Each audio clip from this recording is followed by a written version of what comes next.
Hi there, my name is John Green. This is Crash Course World History, and today we're going to talk about the Dark Ages, possibly the most egregious Eurocentrism in all of history, which is really saying something. We're Europe. The prime meridian runs through us. We're in the middle of every map, and we get to be a continent even though we're not a continent. But let's begin today with a pop quiz. What was the best year of your life? And what was the worst year? Mr. Green, best 1994, worst 1990. Oh, me from the past. It gets so much better and also so much worse. For worst year, I'm gonna go with 2001. Best year, 2006. All right, now it's your turn, dear pupil. Share your best and worst years in comments during the intro.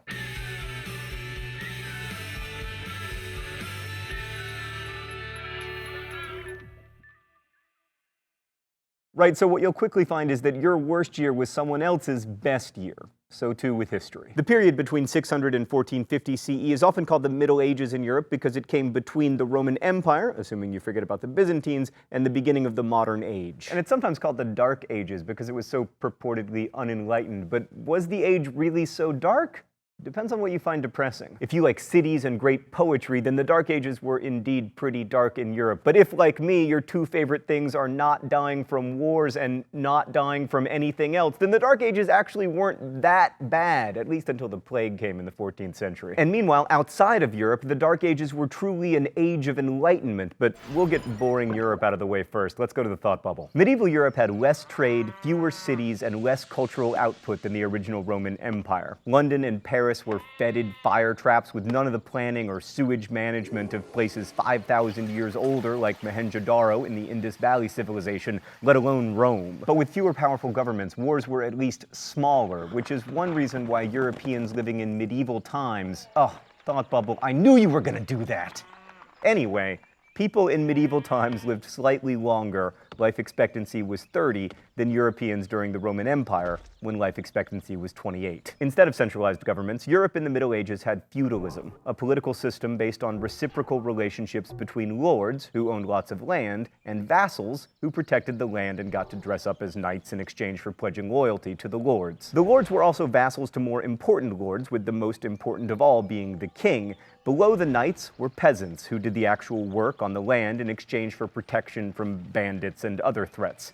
Feudalism was also an economic system, with the peasants working the land and keeping some of their production to feed themselves while giving the rest to the landowner whose land they worked. The small-scale local nature of the feudal system was perfect for a time and place where the threats to people's safety were also small-scale and local. But of course, this system reinforces the status quo. There's little freedom and absolutely no social mobility. Peasants could never work their way up to lords, and they almost never left their villages. Thanks, Thought Bubble. One more point that's really interesting from a world history perspective. This devolution from empire to localism has happened in lots of places at lots of different times. And in times of extreme political stress, like after the fall of the Han Dynasty in China, power tends to flow into the hands of local lords who can protect the peasants better than the state can. We hear a lot about this in Chinese history and also in contemporary Afghanistan, but instead of being called feudal lords, these landlords are called warlords.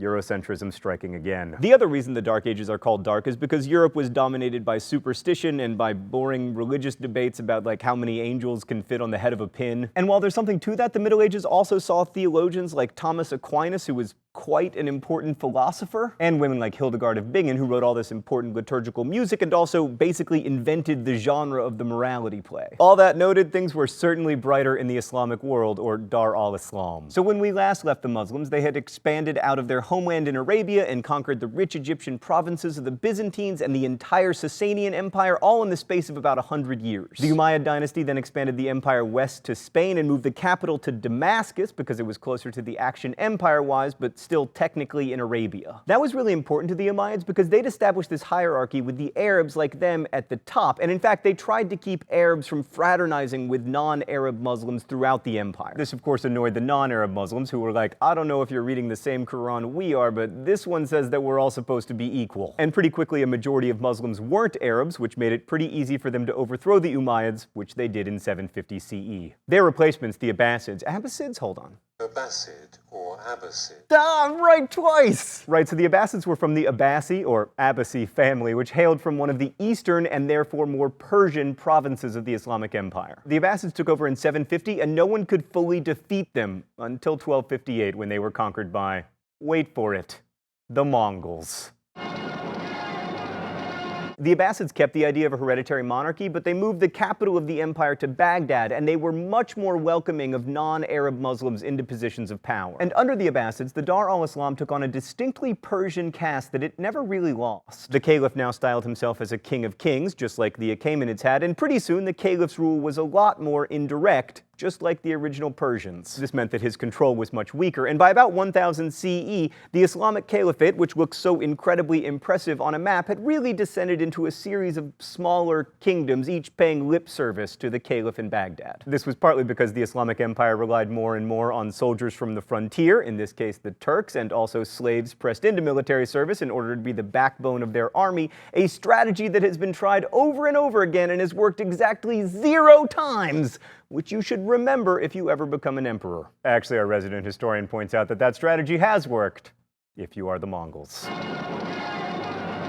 More important than the Persian-style monarchy that the Abbasids set up was their openness to foreigners and their ideas. That tolerance and curiosity ushered in a golden age of Islamic learning centered in Baghdad. The Abbasids oversaw an effervescence of culture unlike anything that had been seen since Hellenistic times. Arabic replaced Greek not only as the language of commerce and religion, but also of culture. Philosophy, medicine, and poetry were all written in Arabic, although Persian remained an important literary language. And Baghdad became the world's center of scholarship, with its house of wisdom and immense library. Muslim scholars translated the works of Greek philosophers, including Aristotle and Plato, as well as scientific works by Hippocrates, Archimedes, and especially the physician Galen. And they translated and preserved Buddhist and Hindu manuscripts that might otherwise have been lost. Muslims made huge strides in medicine as well. One Muslim scholar, Ibn Sina, wrote the Canon of Medicine, which became the standard medical textbook for centuries in both Europe and the Middle East. And the Islamic Empire adopted mathematical concepts from India, such as the zero, a number so fascinating and beautiful that we could write an entire episode about it, but instead, I'm just gonna write it a little love poem. Oh, zero, pretty little zero, they say you're nothing, but you mean everything to mathematical history and me. Oh, it's time for the open letter? An open letter to science and religion. But first, let's see what's in the secret compartment today. Oh, champagne poppers. Stan, what am I supposed to do with these? Dear Science and Religion, you're supposed to be so irreconcilable and everything, but not so much in the Abbasid Empire. I mean, Muslim mathematicians expanded math to such a degree that we now call the base 10 number system and the symbols we use to denote it Arabic numerals. And religion was at least part of what pushed all that learning forward. Like the great philosopher Ibn Rushd argued that the only path to religious enlightenment was through Aristotelian reasoning, and Muslim mathematicians and astronomers developed algebra partly so they could simplify Islamic inheritance law. Plus, they made important strides in trigonometry to help people understand where to turn when trying to turn toward Mecca. You were working so well together, science and religion, but then, like Alan Tipper Gore, just couldn't last forever. Nothing gold can stay in this world. Nothing gold can stay. Best wishes, John Green. Baghdad wasn't the only center of learning in the Islamic world. In Spain, Islamic Córdoba became a center for the arts, especially architecture. This is perhaps best exemplified by the Great Mosque at Córdoba, built by the Umayyad ruler Abd al-Rahman I in 785 to 786 CE. That's right, this building, still standing today and one of the most amazing mosques in the world, was built in a year, whereas medieval cathedrals took like a million years to finish. The Muslims of Spain were also engineers who rivaled the Romans. Aqueducts in Córdoba brought drinkable water into the city, and Muslim scholars took the lead in agricultural science, improving yields on all kinds of new crops, allowing Spanish lives to be longer and less hungry. Everybody wanted to live in Spain. Even the greatest Jewish philosopher Maimonides wanted to live in Spain, but sadly he was expelled and ended up in Alexandria, Egypt. There he wrote his awesomely titled Defense of Rationality, A Guide for the Perplexed. I'm translating the title, of course, because the original text was written in Arabic.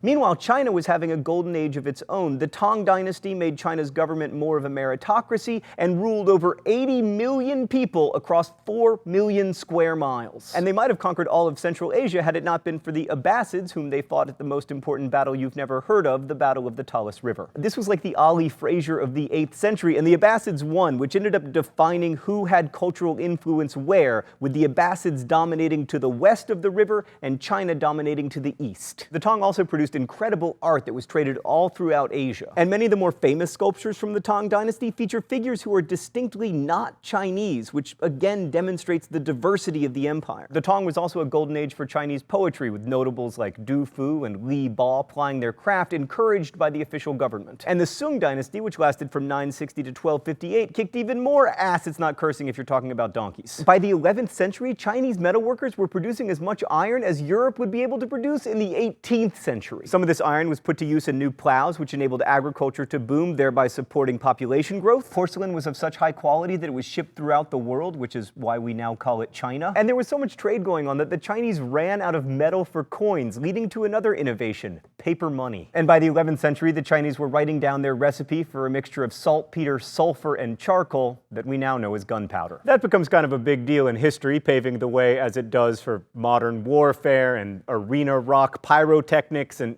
oh, that's why! Not so dark after all. Thanks for watching. We'll see you next week.